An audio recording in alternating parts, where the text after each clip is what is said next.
Samung sitra tangmani rongna muthagai loko chongrai da tongkhono tuwi chongmarini naikol mungkhlaidi tabo covid ni jarawa borok belaino tongke semni bisingti tongoi tonglayo borokno chubawi bahake o bemar hamya bai chobak khlaioi borokni ganao bachawai loko chongrai da tongkhono tubnani abosya chaitungni hinai saka samung sitra tangnai rongno khoboi soi kerongni bisingti samung hamya tangnai rongno majra runani sanmungno tui salgra hangkorni police superni facing deputation rolaimani yagulo CPIM Bilunia party office koktuma thumnai rongni kothumung khlai khakamung laika CPIM ni adungro thangnai nei me salmarini simi BJP ni samung sitra tangnai rokbai salgra hangkorni juda juda thayo CPIM ni adungrongni sago choprogoi nok hok subai sukrup khlaijama rongna tui samung sitra tangnai rongna kebangai diponi dam chini shoti thamchi jarawa salgra hangkorni police superni thani deputation laika aro manjaka haste committee ni tangphang sudonda stay santi bazar bkhaste committee ni tangphang অসুতোষ Debnath আকর্ষণ মল্ল একজন retired কর্মচারী অপরাধ সে বামপন্থী দলের সমর্থক তার বাড়িতে নৃশংসভাবে আক্রমণ তাকে মারধর করা শুরু করেছে তার স্ত্রী সুকুমার মল্লের গায়ের উপর পড়ে রক্ষা করার চেষ্টা করেছে স্ত্রীকে যেভাবে হেনস্থা করেছে মারধর করেছে উভয়ই চিকিৎসাধীন অবস্থায় ছিল এইভাবে একের পরে ঘটনা শান্তির বাজারে করে যাচ্ছে আমাদের আরেকজন রতন দাস তৎকালীন সমন্বয় রাজ্য কমিটির মেম্বার তার বাড়ি হচ্ছে কালাছড়া তার বাড়িতে গিয়ে হুমকি তাকে আক্রমণ করার চেষ্টা করেছে এইভাবে টানা সন্ত্রাস চলছে কতদিন চলবে ভাতখোলাতে আমাদের পার্টি অফিস 18 সাল থেকে বন্ধ 3 বার আক্রমণ করেছে লুটপাট ধ্বংস সব করেছে শুধু স্ট্রাকচারটা আছে উপরে টিনের ছাউনি 4 তারিখে গভীর রাতে সেই পার্টি অফিসে আগুন দিয়ে সবটা শেষ করে দিয়েছে কি চলছে এটা চলতে থাকবে কি এটাই আমরা জিজ্ঞেস করেছি এসপি সাহেব বলেছেন আমি জিজ্ঞেস করলাম যে আমার বাড়ি রাজনগর এখান থেকে আমি বিধায়ক আমাদের এই অফিসে বসে মানুষের সঙ্গে যোগাযোগ করে আমি বসতে পারবো না উনি বললেন যে আপনি বসুন কেন পারবেন না এই অফিস 5 বার আক্রান্ত হয়েছে 3 বার আগুন দিয়েছে তো এই জন্যেই আমরা জিজ্ঞেস করতে গিয়েছিলাম যে আমাদের গণতান্ত্রিক অধিকার আমরা প্রয়োগ করতে পারব এসপি সাহেব বলেছেন যে গণতান্ত্রিক অধিকার সবাই ভোগ করতে পারবেন যার যে মতবাদ তার পক্ষে প্রচার করতে পারবে সেই ব্যবস্থা গ্রহণ করবেন আমরা এটাই দাবি জানিয়েছি আইনের শাসন প্রতিষ্ঠা করুন গণতন্ত্র রক্ষা করুন আমাদের রাজ্যের মুখ্যমন্ত্রী বলছেন 18 সালের নির্বাচনের পর কোনো সন্ত্রাস হয়নি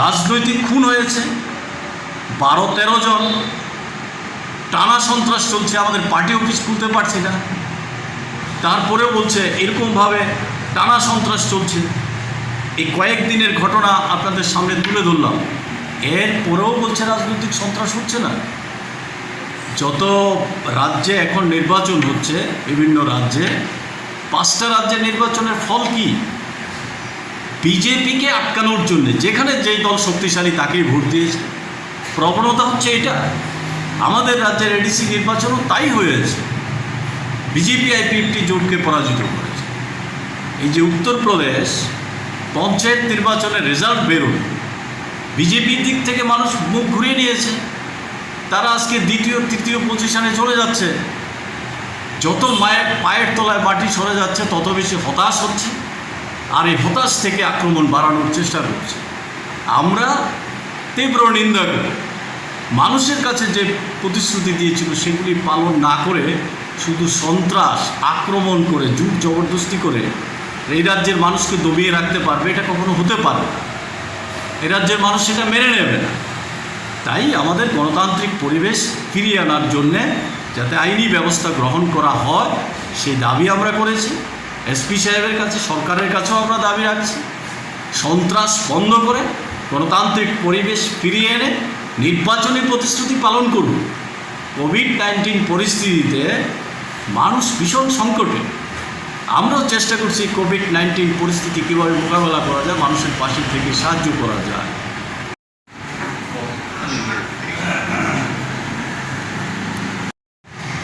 আমাদের সিপিআইএম দক্ষিণ জেলার পক্ষ থেকে এসপি সাহেবের নিকট ডেপুটেশনে গিয়েছি। আমাদের এসপি সাহেবের কাছে জিজ্ঞাসা ছিল যে আমরা কি আমাদের গণতান্ত্রিক অধিকার ভোগ করতে পারবো কিনা। 2018 সালের পর থেকে টানা সন্ত্রাস চলছে, এখনও অব্যাহত, আমাদের পার্টি অফিসগুলি বন্ধ। এই পরিস্থিতিতে গত 2রা মে 5টা রাজ্যের নির্বাচনের ফলাফলের পর এই সন্ত্রাস আরও বাড়ানোর জন্য নানাভাবে চেষ্টা সেখানে হচ্ছে। একটার পর একটা ঘটনা আপনাদের সামনে তুলে ধরা হয়েছে। আমরা এসপি কাছে লিখিতভাবে সেই বিষয়গুলি উল্লেখ করেছি। আমাদের এই ঋষ্যমুখ এলাকাতে ঘটনা, তারপরে শান্তিরবাজার মহকুমাতে ঘটনা, রাজনগর বিধানসভা এলাকায় ভাতখোলাতে পার্টি অফিস পুড়িয়ে দেওয়া, বরপাথুরি বাজারে এই যে একজন দোকানদার, ছোট দোকানদার, চা দোকান করে, সে বাজারে এসেছে, আরেকটা দোকানে আমাদের একজন যুবকর্মীকে নিয়ে চা খেতে ঢুকেছে, এই সময়ে তাকে নৃশংসভাবে আক্রমণ করে তার মাথা ফাটিয়ে দিয়েছে। একজন অটো চালক লক্ষণ দাস, একটাই মাত্র সম্বল, সেই অটোটা চালিয়ে সে চলে, সংসার চালায়। আমি সেই রাস্তা দিয়ে যাচ্ছিলাম, বরপাথুরি বাজারে 2 মিনিটের জন্য দাঁড়িয়েছিলাম। ওই সময়ে আমাদের পার্টির নেতা কর্মীরা সহ দূরে এই অটো ড্রাইভারও ছিল। আমি যাওয়ার 4-5 মিনিটের মধ্যেই বরপাথুরিতে সুব্রত সাহা যখন আক্রান্ত হয়েছে, লক্ষণ দাসকেও আক্রান্ত করা হয়েছে। কেন? বিধায়ক সুদন দাসের দিকে তাকালো, এই অপরাধ। তার মাথা ফাটিয়ে দিয়েছে, প্রচণ্ড মারধর করেছে, এখন তার অটো বন্ধ করে দিয়েছে, অটো চালাতে পারে। নৃশংসতা চলছে। 5 তারিখে ত্রিপুরা তফসিলি জাতি সমন্বয় সমিতি প্রতিষ্ঠা দিবস। এই বছর 4 দশক পূর্ণ হয়েছে, 40তম প্রতিষ্ঠা দিবস আমরা সারা রাজ্যে উদযাপন করার সিদ্ধান্ত নেই। তারই পরিপ্রেক্ষিতে শান্তিরবাজার মহকুমাতে এই কর্মসূচি অনুষ্ঠিত হয়। শান্তিরবাজার সিপিআইএম বিলোনিয়া মহকুমা অফিস 2018 সালের নির্বাচনের পর থেকে বন্ধ। সেই অফিসের সামনে তফসিলি সমন্বয় সমিতির 40তম প্রতিষ্ঠা দিবস উপলক্ষে যে ব্যানার, তারপরে ওই দিন কার্ল মার্কসের 204তম জন্মদিন, মার্কসের ফটো দিয়ে পুষ্পার্ঘ্য অর্পণ করা হয়েছে।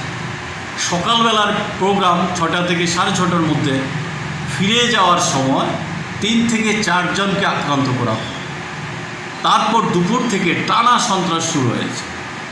নরেন্দ্র দাস তফসিলি সমন্বয় সমিতির রাজ্য কমিটির সদস্য, সে শান্তিরবাজার মহকুমা কমিটির সভাপতি। তার বাড়িতে প্রথম চোরাও হয়, বর্বরতাকে হার মানায়। তার গাড়ি ভেঙেছে, বাইক ভেঙেছে, ঘরদুয়ার ভাঙচুর করেছে চরমভাবে। তার স্ত্রী ছেলে চিৎকার চেঁচামেচি করে কোনো রকমে নরেন্দ্র দাসকে রক্ষা করেছে, টেনে হিসেবে বের করে নিয়ে আসার চেষ্টা করেছে। স্বাস্থ্যকর্মী থেকে চিকিৎসক নিয়োগ করা, মানুষের কর্মসংস্থান বাড়ানো, তাদের খাদ্য সামগ্রী দিয়ে, ইনকাম ট্যাক্স যারা দেয় না তাদেরকে নগদ অর্থ দিয়ে সাহায্য করা, তাদের পাশে দাঁড়ানো, সেই জায়গার মধ্যে এই সন্ত্রাস, এটা মেনে নেওয়া যায় না। সরকারের কাছে আবেদন করছি, মানুষের এই সমস্যা সমাধান করার জন্য এগিয়ে আসুন, গণতান্ত্রিক পরিবেশকে ফিরিয়ে আনার জন্য ব্যবস্থা করুন। আমরা এই দাবি করছি।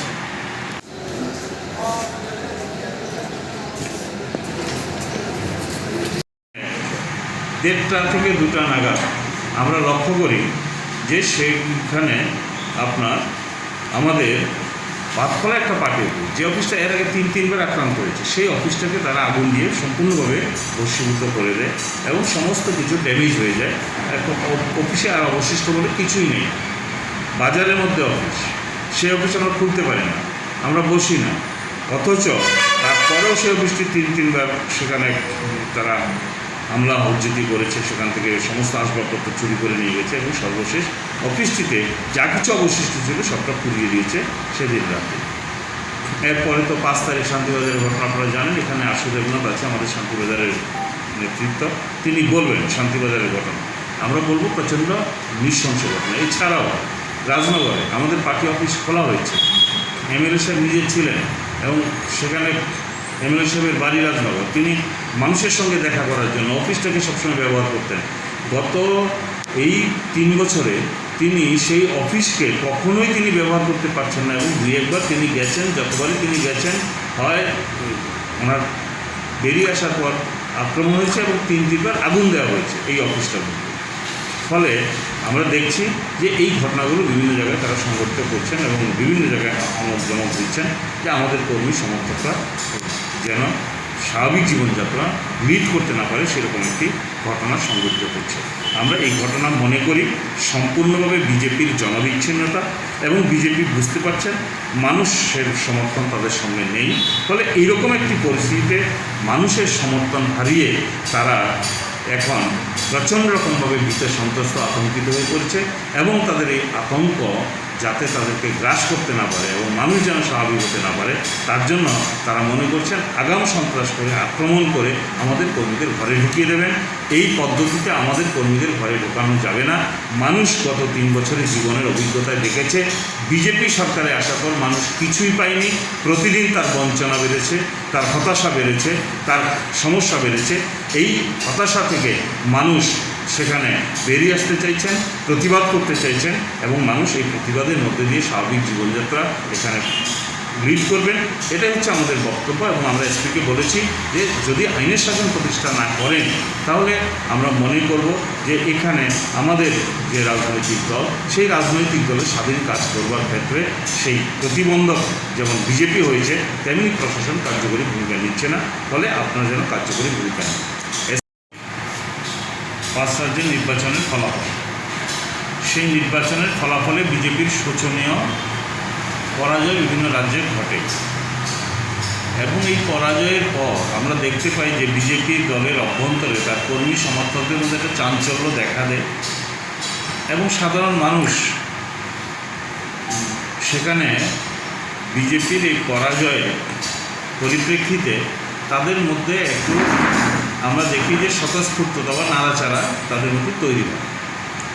এটাকে উপলব্ধি করে এবং সারা দেশে বিজেপির এই জনবিচ্ছিন্নতা টের পেয়ে তারা দেখেন যে বামপন্থী দলের কর্মী সমর্থকরা তারা বাজারে উঠছেন, হাটে উঠছেন, রাস্তাঘাটে উঠছেন, তারা একটা স্বাভাবিক জীবনযাত্রা অতিবাহিত করার চেষ্টা করছেন। এটা বুঝতে পেরেই সন্ধ্যা রাতেই সেদিন আমরা দেখি ঋষ্যমুখ এলাকায় কৃষ্ণনগরে 8-10 জন একটা বাইক বাহিনী বিভিন্ন জায়গা থেকে বাইক নিয়ে এসে এখানে দক্ষিণ কৃষ্ণনগরে আমাদের যেই কমরেডরা এখানে একটা দোকান আছে সেই দোকানে কথাবার্তা বলছিলেন তার আশেপাশে, সেই সময় তাদের উপর 6 জন কমরেডকে সেখানে মারধর করা হয়। উত্তম থেকে শুরু করে গৌতম, আশিস দত্ত এবং এখানে আমরা দেখি যে 6 জন কমরেড সেখানে আক্রান্ত। তারপরে 4 তারিখে আমরা দেখি এখানে যে বরপাথুরিতে আমাদের একটা মিটিং ছিল, সেই 4 তারিখের এই মিটিং আমরা লক্ষ্য করি আমাদের কমরেডরা মিটিং করে সেখানে অফিসের সামনে জাস্ট একটা ঘরোয়া কথাবার্তা বলে সেখানে অফিসের সামনে এসে দাঁড়িয়ে কথা বলছিলেন।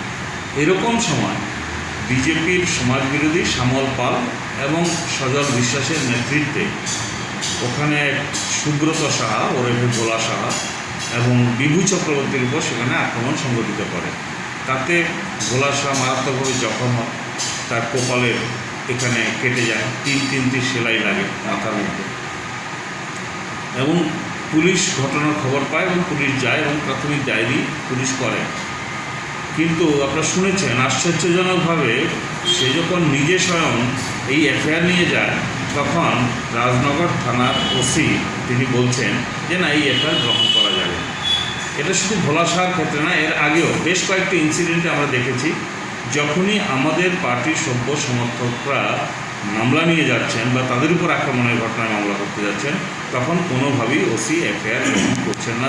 এর আগেও আমরা অতীতে অনেকবার আপনাদের বিরুদ্ধে অভিযোগ এই সমস্ত বিষয় সম্পর্কে এবং নির্দিষ্টভাবে বিলোনিয়া এবং শান্তিবাজার এলাকায় হাতে গোনা 15 থেকে 20টি সমাজ বিরোধী ক্রিমিনালস, তাদের বিরুদ্ধে বিভিন্ন রকমভাবে মামলা দেওয়া হয়েছে, কিন্তু কোনো ক্ষেত্রেই আসামিরা গ্রেপ্তার হওয়া বা তাদের উপর যে চাপ সৃষ্টি হওয়া সেটা প্রশাসনের তরফ থেকে হচ্ছে না বলে ওগুলো উত্তর বাড়ছে।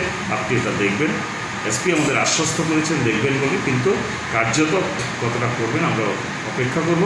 কিন্তু আমরা এটা বলছি যে মানুষ ঘরে বসে থাকবেন না, মানুষ প্রতিবাদে সামিল হবেন এবং বিজেপি যেই জনবিচ্ছিন্নতা এই 5টি রাজ্যের মধ্যে দিয়ে তা প্রকাশিত হয়েছে, এটা উত্তরোত্তর আরও বাড়বে, কোনোভাবে কমবে না। কারণ বিজেপির যে নীতি সেই নীতির মধ্যে দিয়ে মানুষের জন্য কোনো কর্মসূচি নেই, ফলে মানুষ স্বাভাবিকভাবে তার নীতির বিরুদ্ধে রাস্তায় দাঁড়াবেন, এটাই হচ্ছে স্বাভাবিক। বেশ কয়েকবার এসডিপিও এবং ওসির এই এসপির আমরা দৃষ্টি আকর্ষণ করি, এমনকি কোর্টের মারফতে আমরা মামলা রেজিস্ট্রি করতে তাকে চাপ দিয়ে বাধ্য করি এবং তারা সেখানে সেই মামলা পরবর্তী সময় গ্রহণ করতে তিনি বাধ্য হন।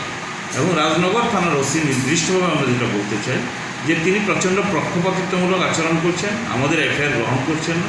এমনকি যেই ইনসিডেন্টে আমরা উদ্যোক্তা, আমরা একটা প্রোগ্রাম নিয়েছি, আমাদের কর্মসূচি প্রতিবাদ কর্মসূচি, সেই প্রতিবাদ কর্মসূচিতে বিজেপি এসে আক্রমণ করছে, পুলিশের সামনে আমাদের আক্রমণ করছে, অথচ পুলিশ আমাদেরকে আসামি করে মামলা গ্রহণ করছে, অথচ যারা আক্রমণ করে তাদের বিরুদ্ধে মামলা নেয়নি বা সুমোটো যে মামলা করেছে পুলিশ সেখানে তাদের একজনের নামও অন্তর্ভুক্ত করেনি।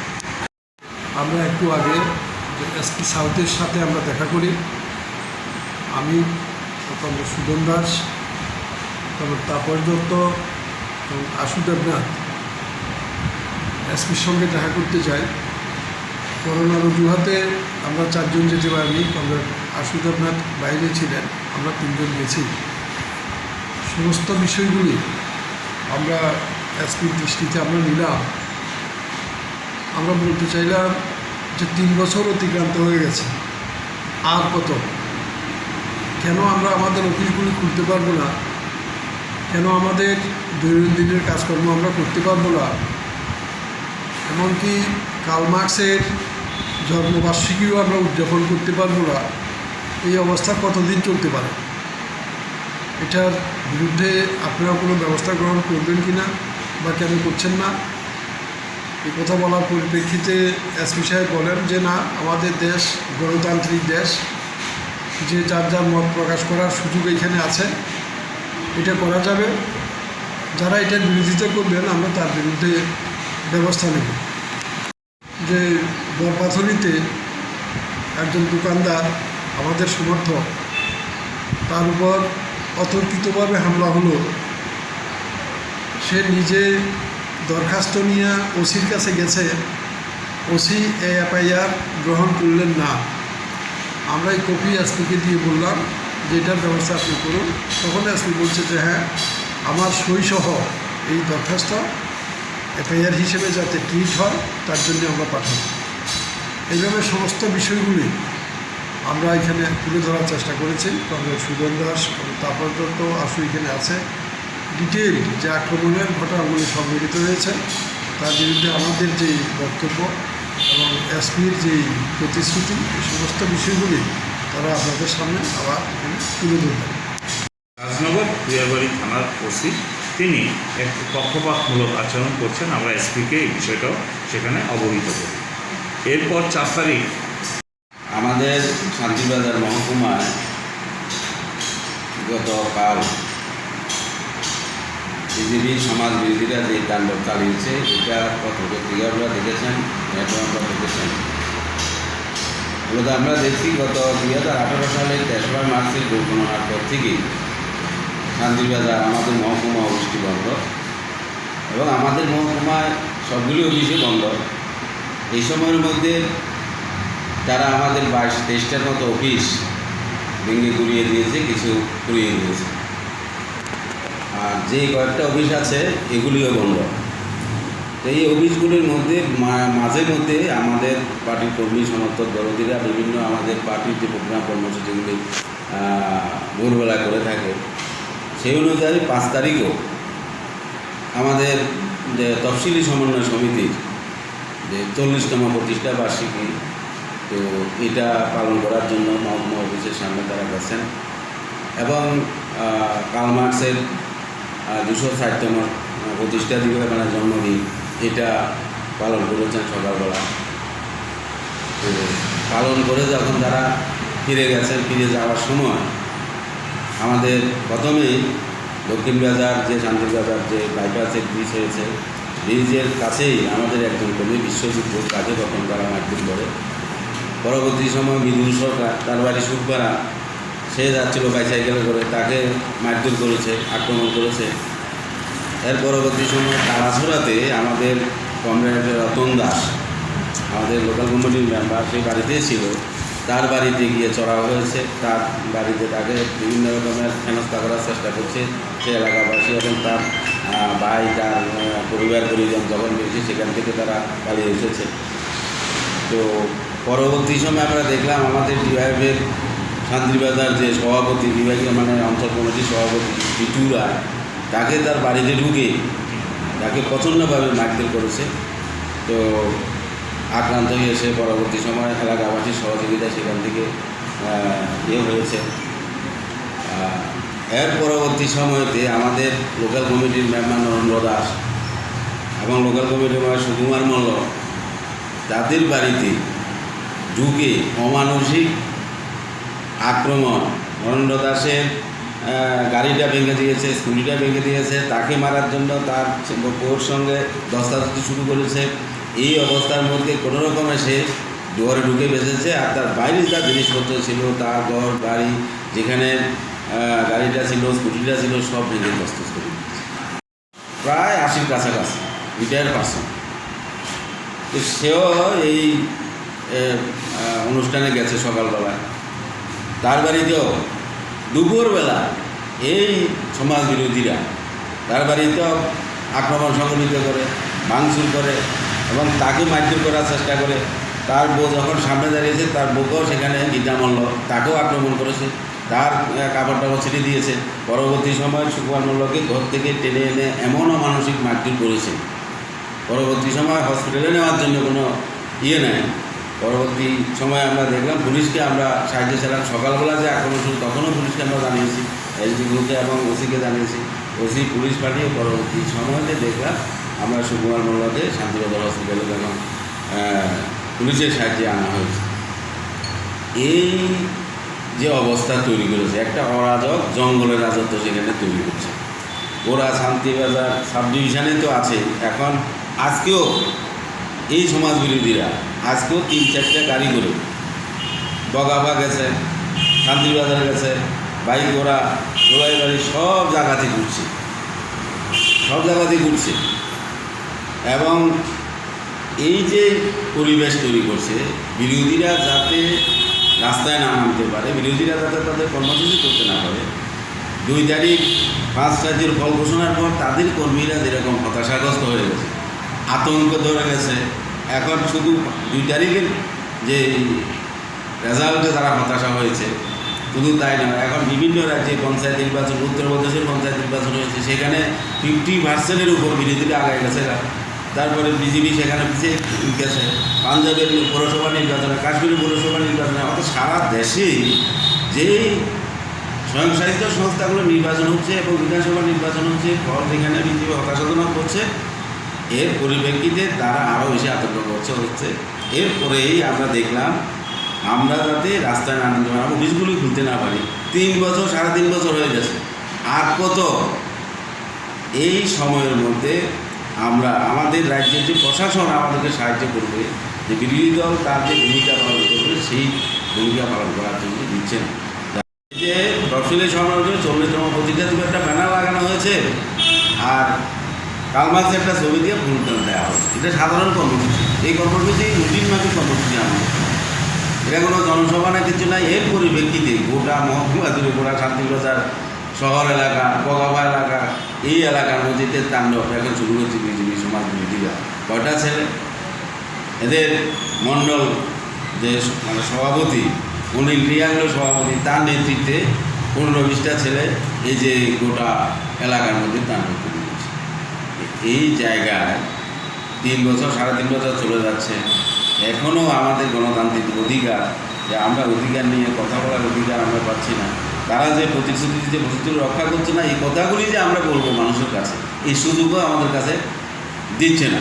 অর্থাৎ এই কথাগুলি যদি আমরা বলতে পারি, আমরা তো কারণের আক্রমণও করছি না, কিচ্ছু করছি না, সরকার যা প্রতিশ্রুতি দিচ্ছে এটা রক্ষা করো, এটা রক্ষা করছে না, এটা আমরা বলতে পারবো না, কোনো মানুষ বলতে পারবে না। এখন মানুষ যখন 2 তারিখ নির্বাচনের পরে মানুষ যখন হাটে ঘাটে মাঠে দেখা যাচ্ছে যে কথা বলা শুরু করছে সাধারণ মানুষের মানুষ, তখন তাদের মাথা খারাপ হয়ে গেছে। এখন তারা হামলা উদ্ধৃতি করে আক্রমণ করে সন্ত্রাস করে তাদেরকে দমিয়ে রাখতে হবে, মানুষের বাসা করে দিতে হবে। তো এইটা বেশি দিন তো চলতে পারে, এইটা মানুষও বেশি দিন আর ধৈর্য ধরবে না, মানুষও আস্তে আস্তে সংগঠিত হচ্ছে। আমরা প্রশাসনের কাছে এসপির কাছে আমাদের প্রতিনিধিরা রেগুলেশন দিয়েছেন, প্রশাসনকে আমরা জানিয়েছি যে আমাদেরকে প্রশাসনিকভাবে সাহায্য করা হোক, আমাদের পার্টির কর্মসূচি আমরা যাতে পালন করতে পারি। তো এই জায়গায় যদি প্রশাসন সাহায্য না করে তখন মানুষ সংগঠিতভাবে প্রশাসনকে সাহায্য ছাড়াই মানুষ এগিয়ে যাবে। এটা তো আর সেই সময় বেশি দূরে, মানুষ কত সহ্য করবে, সাধারণ মানুষের মানুষ এই জায়গায় মানুষের সুখ দুঃখ বেদনা কথা কারো তো বলা শুরু করছে। এই হচ্ছে মোটামুটি আমাদের শাস্তির ব্যবস্থা করা হোক, যারা এই ধরনের ইয়ে করা হচ্ছে। পুলিশ প্রত্যেকটা ঘটনায় গেছেন, নরেন্দ্র দাসের বাড়িতে গেছেন, সুকুমার মন্ডলের বাড়িতে গেছেন, যারা তারা আক্রান্ত হচ্ছে দুটোর বাড়িতে গেছেন। পুলিশ কোনো ব্যবস্থা তাদেরকে যে এই যে যারা সন্ত্রাসবাদী, যারা সন্ত্রাসী কার্যকলাপ শুরু করে তাদের বিরুদ্ধে এখনও কোনো ব্যবস্থা গ্রহণ করে না, তাদেরকে অ্যারেস্টের কোনো ব্যবস্থা গ্রহণ করে না। এটা করার জন্য আমাদের আবেদন আমরা আমাদের